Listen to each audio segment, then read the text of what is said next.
केंद्रीय मंत्रिमंडल के मेरे सहयोगी भूपेंद्र यादव जी, अश्विनी चौबे जी, राज्यों से पधारे हुए सारे सभी मंत्रीगण, केंद्र और राज्य सरकार के सभी अधिकारीगण, अन्य महानुभाव, देवियों और सज्जनों, आप सभी का इस राष्ट्रीय सम्मेलन में और विशेष करके एकता नगर में स्वागत है, अभिनंदन है। एकता नगर में ये राष्ट्रीय कॉन्फ्रेंस अपने आप में मैं महत्वपूर्ण मानता हूं। अगर हम वन की बात करें, हमारे आदिवासी भाई बहनों की बात करें, हम वाइल्ड लाइफ की बात करें, हम जल संरक्षण की चर्चा करें, हम टूरिज्म की बात करें, हम प्रकृति और पर्यावरण और विकास, एक प्रकार से एकता नगर, उसका जो होलिस्टिक डेवलपमेंट हुआ है, वो अपने आप में ये संदेश देता है, विश्वास पैदा करता है कि वन और पर्यावरण के क्षेत्र के लिए आज एकता नगर एक तीर्थ क्षेत्र बन गया है। आप भी इसी क्षेत्र से जुड़े हुए मंत्री और अधिकारी आए हैं। मैं चाहूंगा कि एकता नगर में जितना भी समय आप बिताएं, उन बारीकियों को जरूर ऑब्जर्व करें कि जिसमें पर्यावरण के प्रति, हमारे आदिवासी समाज के प्रति, हमारे वाइल्ड लाइफ के प्रति कितनी संवेदनशीलता के साथ कार्य रचना की गई है, निर्माण कार्य हुआ है और भविष्य में देश के ही अनेक कोने में वन पर्यावरण की रक्षा करते हुए विकास की राह पर तेज गति से आगे बढ़ सकते हैं। इसका बहुत कुछ देखने समझने को यहां मिलेगा। साथियों, हम एक ऐसे समय मिल रहे हैं जब भारत अगले 25 वर्षों के अमृत काल के लिए नए लक्ष्य तय कर रहा है। मुझे विश्वास है आपके प्रयासों से पर्यावरण की रक्षा में भी मदद मिलेगी और भारत का विकास भी उतनी ही तेज गति से होगा। साथियों, आज का नया भारत नई सोच, नए अप्रोच के साथ आगे बढ़ रहा है। आज भारत तेजी से विकसित होती इकोनॉमी भी है और निरंतर अपनी इकोलॉजी को भी मजबूत कर रहा है। हमारे फॉरेस्ट कवर में वृद्धि हुई है और वेटलैंड्स का दायरा भी तेजी से बढ़ रहा है।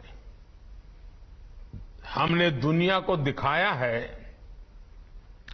कि रिन्यूएबल एनर्जी के मामले में हमारी स्पीड और हमारा स्केल शायद ही कोई उसको मैच कर सकता है। इंटरनेशनल सोलर अलायंस हो, कोalition फॉर डिजास्टर रेजिलिएंट इंफ्रास्ट्रक्चर हो या फिर लाइफ मूवमेंट, बड़ी चुनौतियों से निपटने के लिए भारत आज दुनिया को नेतृत्व दे रहा है। अपने कमिटमेंट को पूरा करने के हमारे ट्रैक रिकॉर्ड के कारण ही दुनिया आज भारत के साथ जुड़ भी रही है। बीते वर्षों में लायंस, शेरों, बाघों, हाथियों, एक सींग के गैंडों और तेंदुओं की संख्या में वृद्धि हुई है। जैसे अभी भूपेंद्र भाई बता रहे थे, कुछ दिन पहले मध्य प्रदेश में चीता की घर वापसी से एक नया उत्साह लौटा है। हर भारतवासी के रगों में, संस्कारों में जीव मात्र के प्रति दया और प्रकृति प्रेम के संस्कार कैसे हैं, वो चीता के स्वागत में देश जिस प्रकार से झूम उठा था, हिंदुस्तान के हर कोने में ऐसा लग रहा था जैसे उनके अपने घर में कोई प्रिय मेहमान आए हैं। ये हमारे देश की एक ताकत है। प्रकृति के साथ संतुलन साधने का जो एक प्रयास है, उसे हम निरंतर जारी रखें, आने वाली पीढ़ियों को भी संस्कारित करते रहें। इसी संकल्प के साथ भारत ने 2017 तक, यानी अभी हमारे पास करीब करीब 5 दशक है, नेट जीरो का टारगेट रखा है। अब देश का फोकस ग्रीन ग्रोथ पर है, और जब ग्रीन ग्रोथ की बात करते हैं तो ग्रीन जॉब के लिए भी बहुत अवसर पैदा होते हैं। और इन सभी लक्ष्यों की प्राप्ति के लिए हर राज्य के पर्यावरण मंत्रालय की भूमिका बहुत बड़ी है। साथियों, पर्यावरण मंत्रालय चाहे जिस किसी राज्य में हो या केंद्र में, उनके दायित्वों का विस्तार बहुत बड़ा है। इसे संकुचित दायरे में नहीं देखा जाना चाहिए। दुर्भाग्य से समय के साथ हमारी व्यवस्था में एक सोच ये हावी होती चली गई कि पर्यावरण मंत्रालय की भूमिका रेगुलेटर के तौर पर ज्यादा है। लेकिन मैं समझता हूं पर्यावरण मंत्रालय का काम रेगुलेटर से भी ज्यादा पर्यावरण को प्रोत्साहित करने का है। हर वो काम जिससे पर्यावरण की रक्षा हो रही हो, उसमें आपके मंत्रालय का रोल बहुत बड़ा है। अब जैसे सर्कुलर इकोनॉमी का विषय है, सर्कुलर इकोनॉमी हमारी परंपरा का हिस्सा रही है। भारत के लोगों को सर्कुलर इकोनॉमी सिखानी पड़े ऐसा नहीं है। हम कभी प्रकृति के शोषक नहीं रहे, सदैव प्रकृति के पोषक रहे हैं। हम जब छोटे थे तब हमको बताया जाता था कि महात्मा गांधी जब पिछली शताब्दी के प्रारंभ में साबरमती आश्रम में रहते थे, और उस जमाने में तो साबरमती नदी लबालब भरी रहती थी, भरपूर पानी रहता था। उसके बावजूद भी अगर किसी को गांधी जी ने देख लिया कि पानी को बर्बाद कर रहा है, तो गांधी जी उसे टोके बिना रहते नहीं थे। इतना पानी सामने होना था, फिर भी पानी बर्बाद नहीं होने देते थे। आज कितने ही घरों में, आप में से शायद हर कोई को पता होगा, हर एक के घर में होगा, अनेक घर ऐसे हैं, कपड़े हो, अखबार हो, और भी छोटी मोटी चीजें हो, हर चीज को हमारे यहां रीयूज किया जाता है, रिसाइकल किया जाता है, और जब तक उसका बिल्कुल समाप्ति न हो जाए तब तक हम उपयोग करते रहते हैं। अपने परिवारों का संस्कार है, और ये कोई कंजूसी नहीं है, ये प्रकृति के प्रति सजगता है, संवेदना है। ये कोई कंजूसी के कारण लोग एक ही चीज 10 बार उपयोग करते, ऐसा नहीं है। ये सभी हमारे जो पर्यावरण मंत्री आज आए हैं, मैं उनको आग्रह करूंगा कि आप भी अपने राज्यों में सर्कुलर इकोनॉमी को ज्यादा से ज्यादा बढ़ावा दें। अगर स्कूल में भी बच्चों को कहा जाए कि भाई आप अपने घर में सर्कुलर इकोनॉमी की दृष्टि से क्या हो रहा है जरा ढूंढ के ले आओ, हर बच्चा ढूंढ के ले आएगा। कॉन्शियसनेस आएगा कि इसको सर्कुलर इकोनॉमी कहते हैं। और इससे सॉलिड वेस्ट मैनेजमेंट और सिंगल यूज प्लास्टिक से मुक्ति के हमारे अभियान को भी ताकत मिलेगी। इसके लिए हमें पंचायतों, स्थानीय निकायों, स्वयं सहायता समूहों, वहां से लेकर एमएसएमई तक को हर किसी को प्रोत्साहित करना चाहिए, उनको दिशा देनी चाहिए, उनको गाइडलाइन देनी चाहिए। साथियों, सर्कुलर इकोनॉमी को गति देने के लिए ही अब पिछले साल हमारी सरकार ने, अपनी भारत सरकार ने व्हीकल स्क्रैपिंग पॉलिसी भी लागू की है। अब क्या राज्यों में ये व्हीकल स्क्रैपिंग पॉलिसी को लाभ उठाने के लिए कोई रोड मैप बना क्या? उसके लिए जो प्राइवेट पार्टियों का इन्वेस्टमेंट चाहिए, उनको जमीन चाहिए ताकि रिसाइकिल स्क्रैपिंग को इंप्लीमेंट करने के लिए काम आए।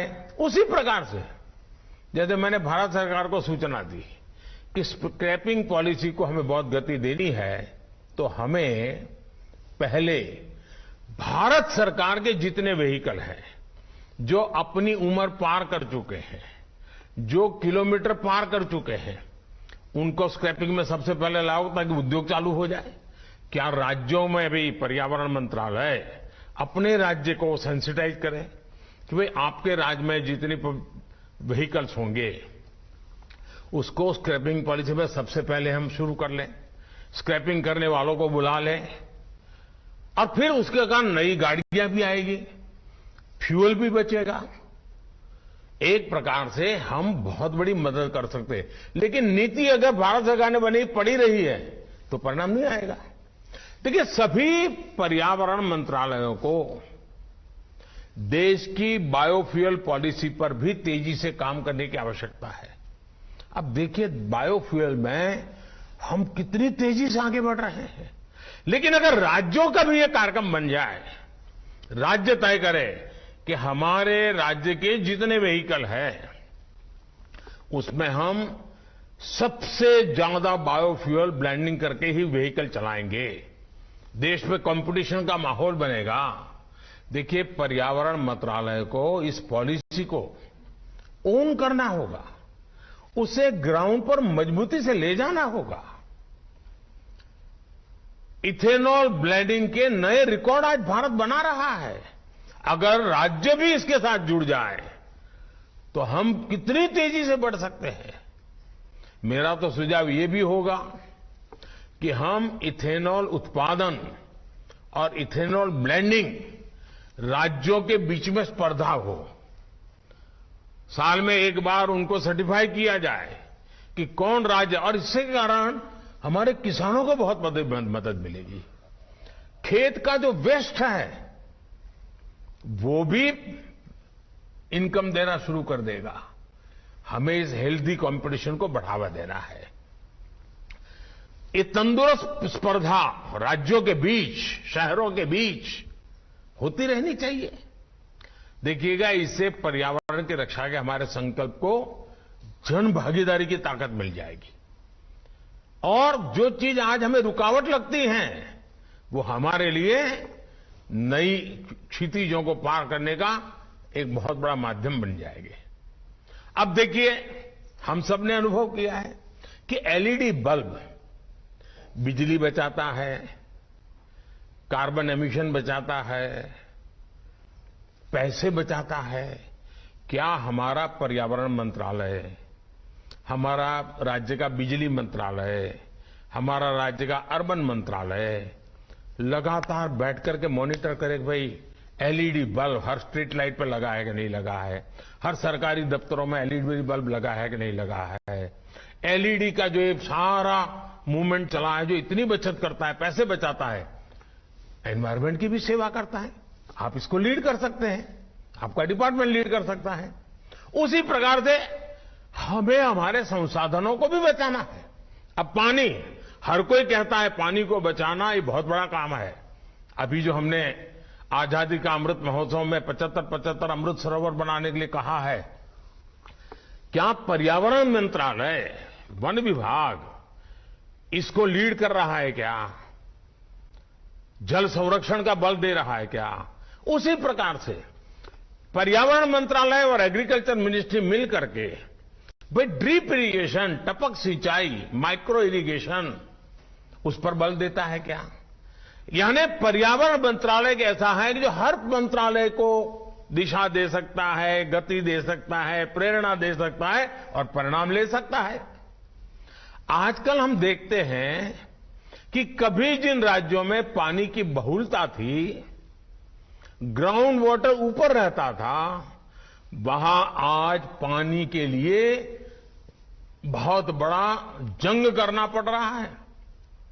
पानी की किल्लत है, हजार 1200 फीट नीचे जाना पड़ रहा है। साथियों, ये चुनौती सिर्फ पानी से जुड़े विभाग की नहीं है, बल्कि पर्यावरण विभाग को भी उसे इतना ही बड़ी चुनौती समझना चाहिए। आजकल आप देख रहे हैं कि देश के हर जिले में, जैसा मैंने आपको कहा, अमृत सरोवर का अभियान चल रहा है। अब अमृत सरोवर वाटर सिक्योरिटी के साथ ही एनवायरमेंट सिक्योरिटी से भी जुड़ा हुआ है। उसी प्रकार से इन दिनों आपने देखा होगा हमारे किसानों में केमिकल फ्री खेती, नेचुरल फार्मिंग। अब यूं तो लगता है वो एग्रीकल्चर डिपार्टमेंट का है, लेकिन अगर हमारा पर्यावरण मंत्रालय जुड़ जाए तो उसको एक नई ताकत मिल जाएगी। प्राकृतिक खेती, ये भी पर्यावरण की रक्षा का काम करता है। ये हमारी धरती माता की रक्षा करना, ये भी एक बहुत बड़ा काम है। इसलिए ही मैं कहता हूं कि बदलते हुए इस समय में पर्यावरण मंत्रालय द्वारा पार्टिसिपेटिव और इंटीग्रेटेड अप्रोच लेकर काम करना बहुत आवश्यक है। जब पर्यावरण मंत्रालयों की दृष्टि बदलेगी, लक्ष्य तय होंगे, राह निर्धारित हो जाएगी, मुझे पूरा विश्वास है साथियों, प्रकृति का भी उतना ही भला होगा। साथियों, पर्यावरण की रक्षा का एक और पक्ष जन जागरूकता, जन भागीदारी, जन समर्थन, ये बहुत आवश्यक है। लेकिन ये भी सिर्फ सूचना विभाग या शिक्षा विभाग का काम नहीं है। जैसे आप सभी को भली भांति पता है कि देश में जो हमारी नई राष्ट्रीय शिक्षा नीति, अब सचमुच वो आपके लिए भी उपयोगी है, आपके डिपार्टमेंट के लिए। उसमें एक विषय है एक्सपीरियंस बेस्ड लर्निंग पर, उस पर जोर दिया गया है। अब ये एक्सपीरियंस बेस्ड लर्निंग, क्या पर्यावरण मंत्रालय ने शिक्षा विभाग के साथ बात की क्या कि भाई आप स्कूल में बच्चों को पेड़ पौधों के विषय में जरा पढ़ाना है तो उनको जरा बगीचे में ले जाइए, गांव के बाहर जो पेड़ पौधे हैं वहां ले जाइए, पेड़ पौधों का परिचय करवाइए। अब ये शिक्षा मंत्रालय और पर्यावरण मंत्रालय मिलकर के काम करें तो उन बच्चों में पर्यावरण के प्रति स्वाभाविक एक जागरूकता आएगी और इससे बच्चों में जीव विविधता के प्रति जागरूकता आएगी और पर्यावरण की रक्षा के लिए उनके दिल दिमाग में वो ऐसे बीज बो सकते हैं जो आने वाले समय में पर्यावरण की रक्षा के एक बहुत बड़े सिपाही बन जाएंगे।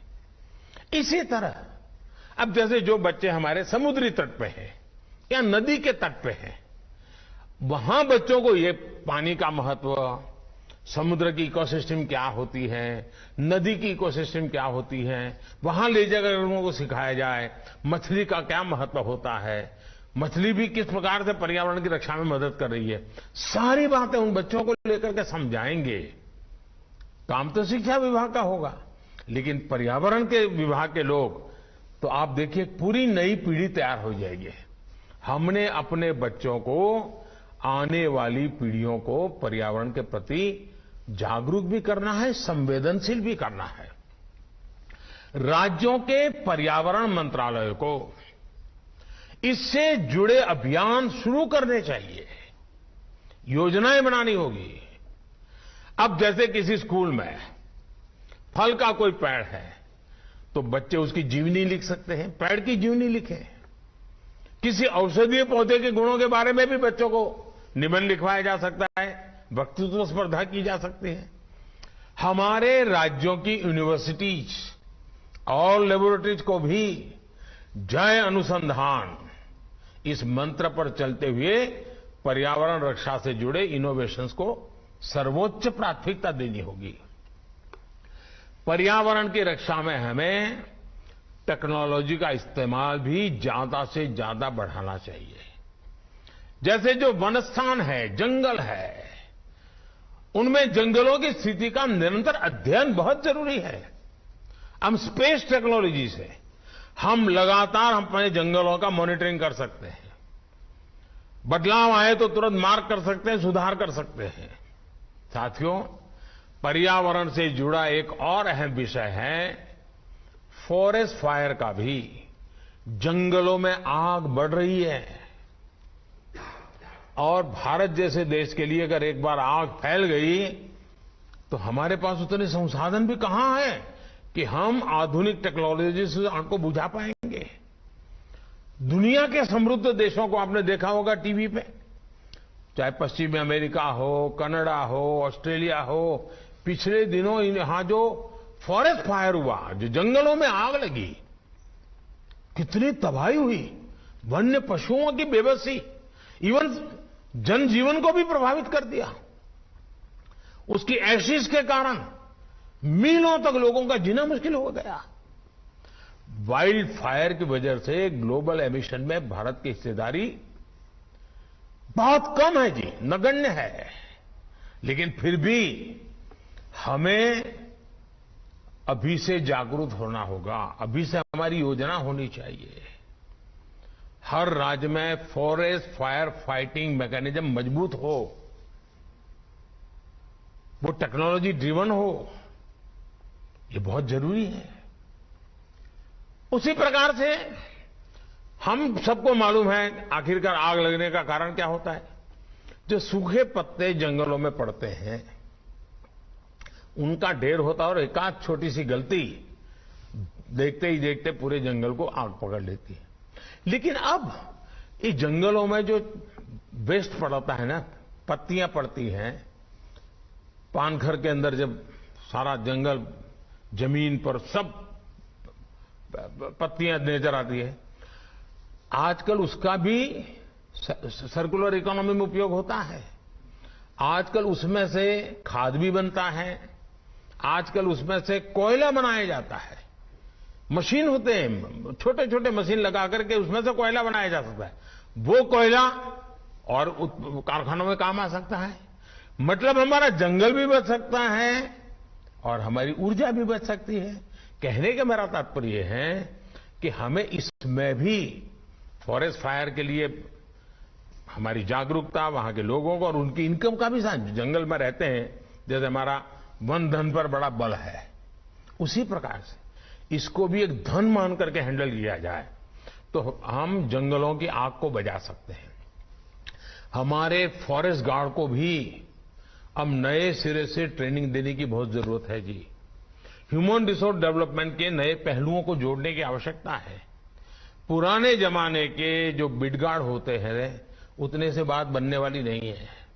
साथियों, मैं आप सभी से एक और महत्वपूर्ण बिंदु की भी चर्चा करना चाहता हूं। आप भली भांति जानते हैं कि आधुनिक इंफ्रास्ट्रक्चर के बिना देश का विकास, देशवासियों के जीवन स्तर को सुधारने का प्रयास सफल नहीं हो सकता। लेकिन हमने देखा है कि एनवायरमेंट क्लियरेंस के नाम पर देश में आधुनिक इंफ्रास्ट्रक्चर के निर्माण को कैसे उलझाया जाता था। आप जिस जगह पे बैठे हैं ना, ये एकता नगर में, ये हमारी आंखें खोलने वाला उदाहरण है। कैसे अर्बन नक्सलों ने, विकास विरोधियों ने इस इतने बड़े प्रकल्प को, सरदार सरोवर डैम को रोक के रखा था। आपको जानकर के हैरानी होगी साथियों ये जो सरदार सरोवर डैम एकता नगर में आप बैठे हैं ना, इतना बड़ा जलाशय देखा होगा आपने। इसका शिलान्यास देश आजाद होने के तुरंत बाद किया गया था। सरदार वल्लभ भाई पटेल ने बहुत बड़ी भूमिका निभाई थी। पंडित नेहरू ने शिलान्यास किया था, लेकिन सारे अरबन नक्सल मैदान में आ गए, दुनिया के लोग आ गए, अपप्रचार किया, ऐसा ये पर्यावरण विरोधी है, यही अभियान चलाया और बार बार उसको रोका गया। जो काम की शुरुआत नेहरू जी ने की थी, वो काम पूरा हुआ मेरा आने के बाद। बताइए कितना देश का पैसा बर्बाद हो गया। और आज वही एकता नगर पर्यावरण का तीर्थ क्षेत्र बन गया। मतलब कितना झूठ चलाया था। और ये अरबन नक्सल आज भी चुप नहीं है, आज भी उनके खेल खेल रहे हैं। उनके झूठ पकड़े गए, वो भी स्वीकार करने को तैयार नहीं है। अब उनको अब राजनीतिक समर्थन मिल जाता है कुछ लोगों का। साथियों, भारत में विकास को रोकने के लिए कई ग्लोबल इंस्टीट्यूशन भी, कई फाउंडेशन भी ऐसे बड़े पसंद आने वाले विषय पकड़ करके तूफान खड़ा कर देते हैं और ये हमारे अर्बन नक्सल उसको माथे पर लेकर के नाचते रहते हैं और हमारी हर रुकावट आ जाती है। पर्यावरण की रक्षा के संबंध में कोई कॉम्प्रोमाइज न करते हुए भी संतुलित रूप से विचार करके हमें ऐसे लोगों की साजिशों को